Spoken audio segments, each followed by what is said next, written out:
Olá, boa noite. Este é o Notícias 24 Horas. Hoje faremos o resumo desse dia 18 de agosto de 2021, quarta-feira, logo após a vinheta.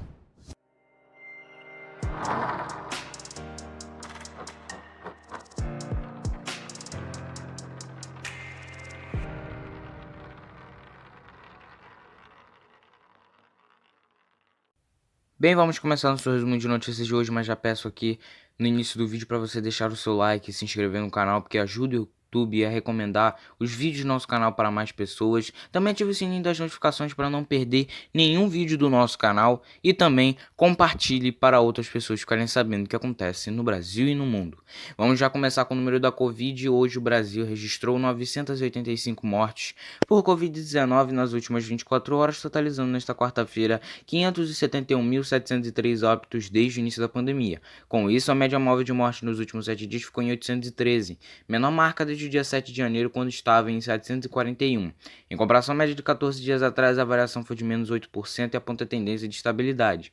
É o sétimo dia seguido de estabilidade após um período de 12 dias em queda. Apenas um estado apresenta tendência de alta nas mortes, o Paraná. Em casos confirmados desde o começo da pandemia, 20.458.221 brasileiros já tiveram o novo coronavírus, com 41.017 casos confirmados no último dia.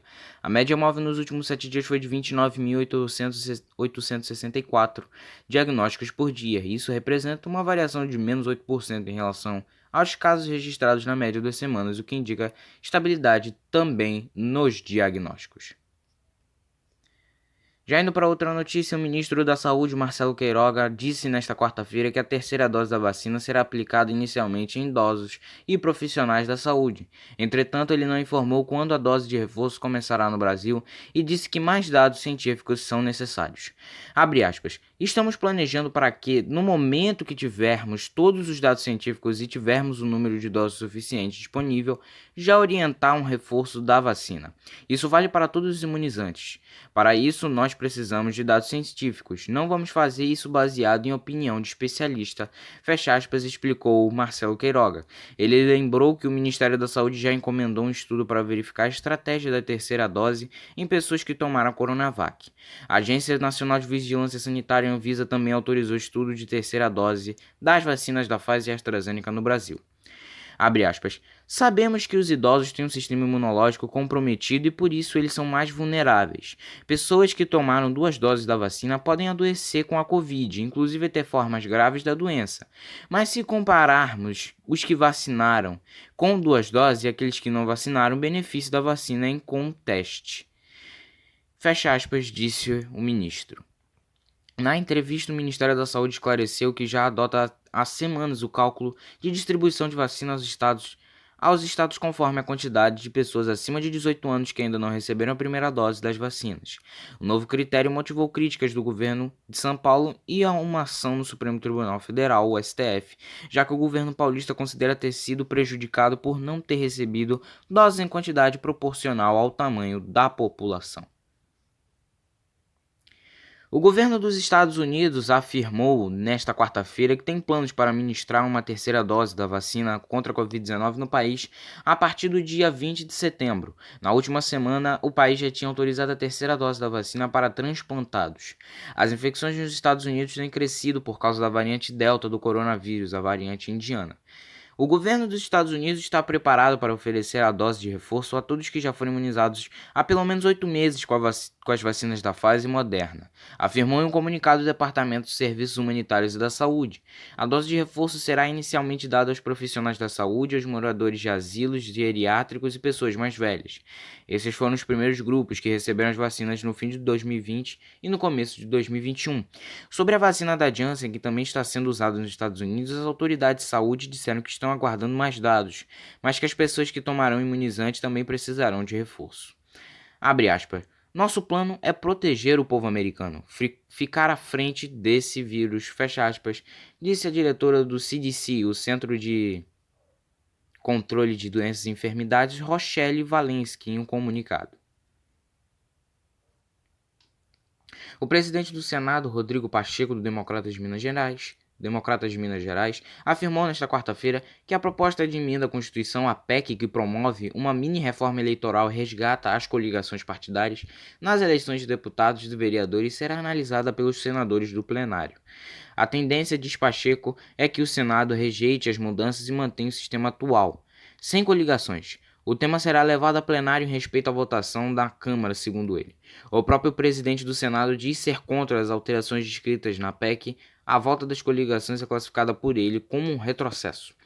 Abre aspas, eu tenho a minha posição pessoal em relação à manutenção do sistema político proporcional, sem as coligações partidárias, com a imposição da cláusula de desempenho da cláusula de desempenho, mas essa é uma decisão que será do plenário do Senado. Nós devemos respeitar isso. Fecha aspas, afirmou Pacheco. Novamente abrindo aspas, há uma tendência de manutenção do sistema atual, mas isso é do processo legislativo. Esse amadurecimento ser submetido à CCJ. Os senadores ainda vão se debruçar sobre a matéria, mas a tendência é uma tendência de fato de manutenção do sistema político tal como é hoje, fecha aspas, declarou Pacheco. A Câmara dos Deputados concluiu a votação da PEC nesta terça-feira, já em segundo turno. Os deputados aprovaram a volta das coligações e rejeitaram uma proposta alternativa de estabelecimento do distritão, sistema que elegeria apenas os mais votados sem qualquer remanejamento. Agora falando de finanças, o principal índice de ações da Bolsa de Valores de São Paulo, a B3, fechou em queda de 1,07% aos 116.142 pontos nesta quarta-feira, em meio a continuadas preocupações com o cenário político e fiscal no Brasil. Esse é o menor patamar desde o dia 1º de abril, quando fechou em 115.253 pontos. A Vale atuou entre as maiores pressões de baixa neste pregão, com queda acima de 3% na esteira do declínio dos preços do minério de ferro na China. Com o resultado, a bolsa acumula queda de 4,24% na semana e de 2% no ano. Já o dólar fechou em forte alta e voltou a passar de R$ 5,35. Nesta quarta, as expectativas do mercado giram em torno da divulgação da ata última reunião política monetária do Federal Reserve, a Fed, que pode oferecer sinais sobre quando o Banco Central norte-americano começará a reduzir seus estímulos. O documento também pode trazer os estágios iniciais da discussão sobre quando aumentar a taxa de juros da maior economia do mundo. Na China, os contratos futuros do minério de ferro negociados na China recuaram mais de 4% e atingiram o menor patamar desde o dia 24 de março, pressionados por um aumento nos estoques de importos e por restrições à produção de aço. Por aqui permanecia no radar dos investidores a escalada da tensão política e as preocupações com a trajetória da dívida pública.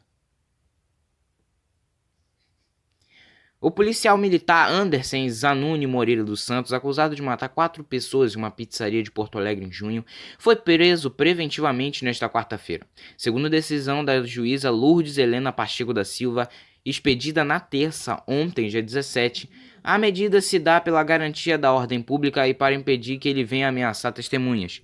A magistrada também acatou a denúncia do Ministério Público, transformando o acusado em réu por 4 homicídios duplamente qualificados, violação de domicílio e vias de fato. Os advogados do PM, Davi Leal e Raiza Hofmeister, afirmam que a prisão do cliente é totalmente desnecessária e que serve apenas para mostrar serviço. A defesa do réu irá recorrer aos tribunais superiores se for necessário. Segundo o delegado responsável pelo caso, Gabriel Lourenço, da 5ª Delegacia de Homicídios, Anderson se apresentou no 20º Batalhão da Polícia Militar e foi encaminhado para a Polícia Civil. Após a formalização dos atos, o réu deve ser levado para o Batalhão de Polícia e Guarda da Brigada Militar, onde ficará preso. No despacho, a magistrada Lourdes Helena Pacheco da Silva, da 2ª Vara do Júri do Foro Central de Porto Alegre, afirma que os delitos foram cometidos com a arma funcional do PM em ato de grande violência e crueldade. Abre aspas, o fato é grave. A ação do denunciado policial militar fora do exército de sua função, do exercício, de sua função, resultou em 4 homicídios em tese qualificados, delitos cometidos com arma funcional e de grande violência e crueldade, fecha aspas, disse a juíza. A defesa da família das vítimas classificou o decreto da prisão como questão de justiça. Os 4 homens mortos na ocasião são os irmãos Christian e Cristiano Lucena Terra, de 33 e 38 anos, respectivamente, o primo deles, Alisson Correia Lucena, de 28, e o sobrinho Alexander Terra Moraes, de 26 anos. O ministro Luiz Fux, presidente do Supremo Tribunal Federal, STF, afirmou nesta quarta-feira que o diálogo entre os poderes nunca foi interrompido. Fux desmarcou na semana passada uma reunião entre os chefes dos três poderes. A reunião foi desmarcada após o presidente Jair Bolsonaro intensificar ataques ao judiciário. O ministro falou na abertura da sessão desta quarta após um encontro com o presidente do Senado, Rodrigo Pacheco, do Democratas de Minas Gerais. O encontro discutiu a crise entre o judiciário e o executivo.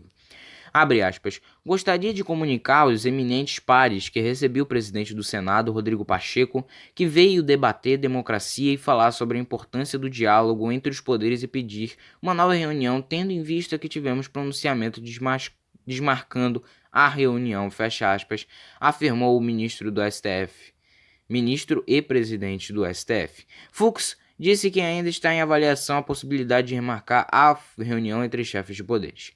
Abre aspas novamente. Como presidente do STF, sigo dialogando com todos os representantes de todos os poderes. Sem prejuízo a uma nova reunião, a questão será reavaliada, fecha aspas, acrescentou o presidente do STF. Fux e Pacheco se encontraram em meio ao conturbado ambiente político em Brasília. Bolsonaro chegou a dizer na semana passada que pediria o impeachment dos ministros do STF, Luiz Roberto Barroso e Alexandre de Moraes. Barroso também é presidente do Tribunal Superior Eleitoral, TSE.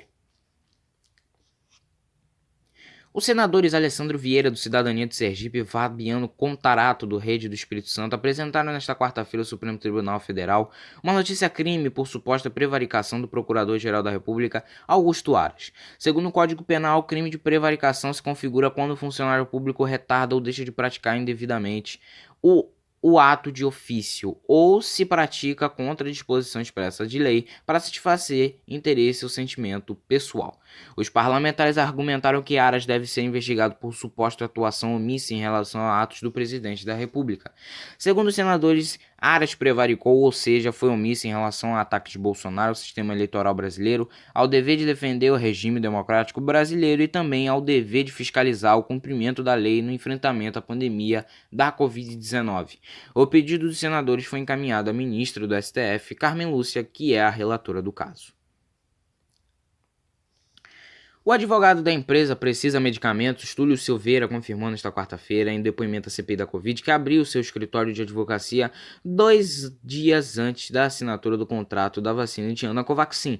A Precisa Medicamentos atuou como uma intermediária na negociação feita entre a fabricante Bharat Biotech e o Ministério da Saúde para a aquisição de 20 milhões de doses da vacina indiana. A atuação da empresa como intermediária da compra é investigada pela Polícia Federal e pelo MPF, Ministério Público Federal. O acordo entre o Ministério da Saúde e a empresa Precisa foi firmado em 25 de fevereiro deste ano. O escritório de advocacia de Silveira, conforme apontado por senadores, confirmado pelo depoente, foi aberto 2 dias antes da assinatura do contrato. Abre aspas, eu já prestava serviços como profissional autônomo. As demandas estavam aumentando e eu resolvi fundar o meu escritório de advocacia, como está prevista na legislação essa possibilidade, fecha aspas, afirmou o advogado. Durante a sessão, diferentes atuações de Túlio dentro da Precisa foram apresentadas. O advogado se recusou a responder muitos questionamentos e disse que se calaria com base no direito inalienável ao sigilo entre advogados e em um habeas corpus concedido pelo Supremo Tribunal Federal, que lhe garantiu o direito de permanecer em silêncio diante de perguntas que poderiam comprometê-lo ou incriminá-lo. O senador Randolfo Rodrigues, ainda para complementar, do Rede do Amapá, expôs uma ata de reunião do Ministério da Saúde em 20 de novembro de 2020, na qual o advogado é identificado como gerente de parcerias internacionais e compliance da empresa. A ex-deputada federal Flor Delis dos Santos já está na penitenciária Talavera Bruce, no complexo de Jericinó, na zona oeste do Rio. Ela foi transferida nesta quarta-feira para a unidade. A pastora foi para a unidade por determinação judicial, que pediu para ela ficar separada da neta Raiane dos Santos Oliveira. Elas estavam juntas desde o último sábado, dia 14. Flor Delis está presa pela morte do então marido, o pastor Anderson do Carmo. Inicialmente, ela estava no Instituto Penal Santo Expedito. Ambas as unidades ficam no complexo penitenciário de Jericinó, em Bangu, na zona oeste do Rio de Janeiro. Uma ordem judicial proíbe o contato entre Flor de Lis e as 4 demais réis do processo. Até esta terça estavam no Santo Expedito Flor de Lis, a neta Rainha dos Santos, e Andréia Santos Maia, mulher do ex-PM Siqueira Costa, acusada de fraudar carta em que filho do casal confessa a morte do pastor. E para terminar, vamos falar sobre a situação no Afeganistão. O Talibã reprimiu hoje violentamente uma manifestação na cidade de Jalalabad, no Afeganistão. Membros do grupo extremista efetuaram disparos em uma multidão e bateram em manifestantes. Pelo menos 3 pessoas morreram e 12 ficaram feridas, segundo a agência Reuters e com a rede Al Jazeera. O protesto começou porque o Talibã tirou a bandeira do Afeganistão de um monumento no centro da cidade e colocou a sua própria bandeira. Segundo o jornal New York Times, centenas de manifestantes se concentraram na principal rua comercial da cidade. Eles carregavam a bandeira do Afeganistão, assoviavam e gritavam. Os membros do Talibã tiraram para o alto para que a multidão se dispersasse. Isso não aconteceu. Então os talibãs começaram a agredir todos os manifestantes. O Talibã tomou Jalalabad há 4 dias. Não houve muita luta. Os líderes locais chegaram a um acordo com os extremistas. A cidade fica perto da principal fronteira do Afeganistão com o Paquistão, país vizinho, e é um importante centro comercial. Também houve protestos na cidade de Khost, no sul do país. A resposta do Talibã à manifestação em Jalalabad mostra que a tentativa dos líderes do grupo de se mostrarem moderados pode ser só no discurso. Abre aspas, não queremos que o Afeganistão seja um campo de batalha, fecha aspas, disse Zabihullah Mujahid, um porta-voz do grupo, em uma entrevista coletiva nesta terça-feira, ontem, dia 17. Bem, esse foi o resumo de notícias de hoje. Mais uma vez agradeço a você que está colaborando com o crescimento do canal, a você telespectador e ouvinte. Mais uma vez aqui no fim do vídeo, peço para você deixar o seu like e se inscrever no canal, pois é importante, porque assim o YouTube recomenda os nossos resumos de notícias e demais vídeos de outros tipos de quadros do nosso canal para mais pessoas. Também ative o sininho das notificações para ser o primeiro a receber os nossos vídeos e compartilhe para outras pessoas ficarem muito bem informadas e ficarem por dentro de tudo que acontece no Brasil e no mundo. Mais uma vez, agradeço a todos, meu muito obrigado e até amanhã.